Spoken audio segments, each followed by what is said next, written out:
A primeira redação que eu entreguei para o corretor no quadro, eu tirei. Foi uma redação IME, eu tirei 6,4. A última redação que eu fiz, na verdade, foi o Enem, que eu tirei 900.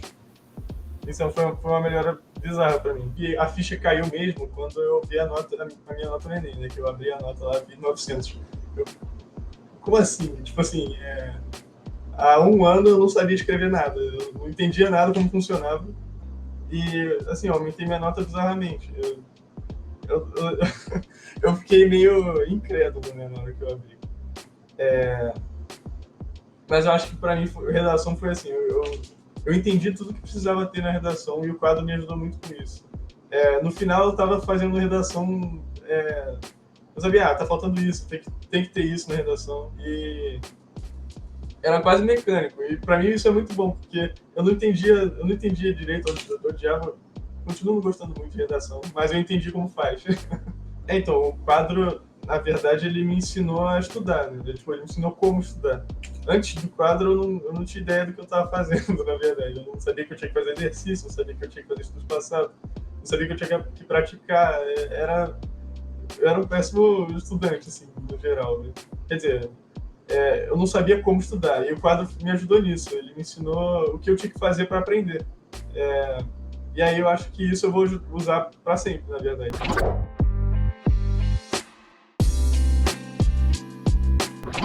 Eu fiz 2.779 exercícios que eu não sabia, eu não sabia que era tanto. Antes, como eu falei antes, eu não sabia estudar, eu não sabia o que eu estava fazendo quando eu pegava uma lista de exercícios. Eu nunca tinha ido tão mal em alguma coisa antes, eu acho. Quer dizer, talvez sim, mas era bizarro. Eu fazia uma lista e eu tirava, sei lá, 3 na lista.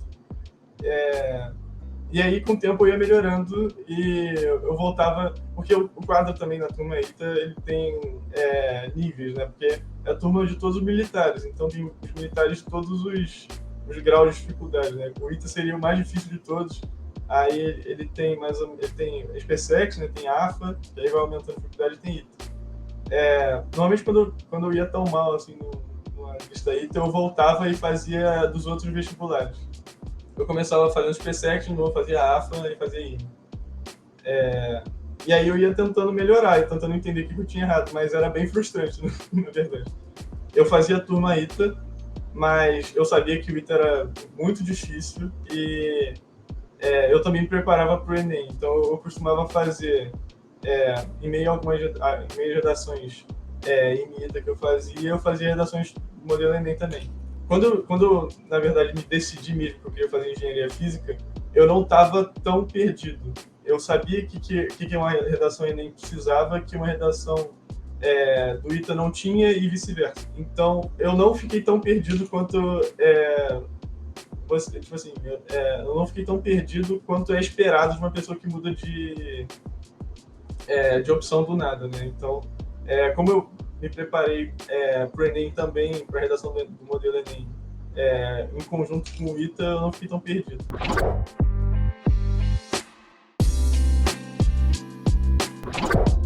Minha vida virou de cabeça para baixo, assim, né? Com a aprovação agora da USP, eu moro no Rio, né? Agora, nesse momento, eu tô no Rio.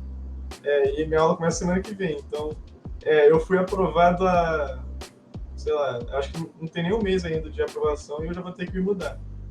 Então, com o quadro, eu tô falando mais de agora, mas os frutos do quadro que eu tô colhendo agora são... Eu nunca iria imaginar que eu teria que me mudar em um mês para uma faculdade incrível.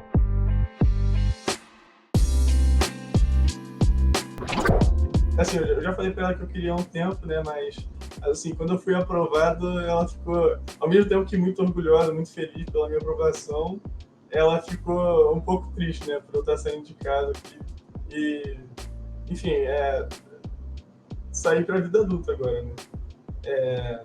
Sei lá, vou mudar de cidade, vou para um lugar que eu não conheço ninguém para começar uma vida nova. É mais ou menos isso, né.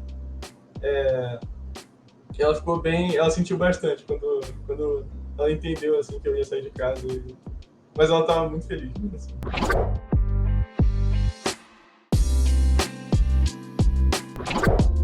eu lembro que esse ano o resultado do SISU foi... A gente recebeu a notícia que o resultado ia sair 11 horas da noite. E aí eu acordei no dia e o resultado tava lá. É, foi uma surpresa enorme, porque eu tava esperando, acho que era uma terça-feira, inclusive. Aí eu achei que o resultado ia sair 11 horas da noite. Eu acordei, porque ansioso, né? Vestibulando ansioso. Abri o SISU só pra ver se tinha saído por algum motivo e tinha. Eu não tava esperando que eu fosse ver o resultado. Aí, nesse momento eu levantei, eu tava deitado mexendo no celular, eu levantei, fui pro quarto da minha mãe e falei, mãe, saiu. Vou abrir aqui. E aí, tipo assim, eu abri e tava lá, que o meu nome lá nos aprovados e foi... Assim, não caiu a ficha direito até agora, mas eu abracei minha mãe, a gente começou a chorar, mas foi uma surpresa enorme. Eu achei que eu fosse abrir o site e tivesse lá. Como a USP não oferece tantas vagas eu entrei pelo Enem, né? Então a USP não oferece tantas vagas pro SISU quanto, por exemplo, as faculdades aqui do Rio, que são quase que exclusivas pro Enem. Então eu acho que pro curso que eu ia fazer, que eu vou fazer, né, de engenharia física, eram 10 vagas pelo SISU e para independente de renda de escola pública, era uma vaga. Então, apesar de eu estar vendo o SISU nos últimos... eu ter visto o SISU nos 3 dias que ele fica aberto, né, vendo minha posição e tudo mais, se entrasse uma pessoa na minha frente, eu perdia a vaga.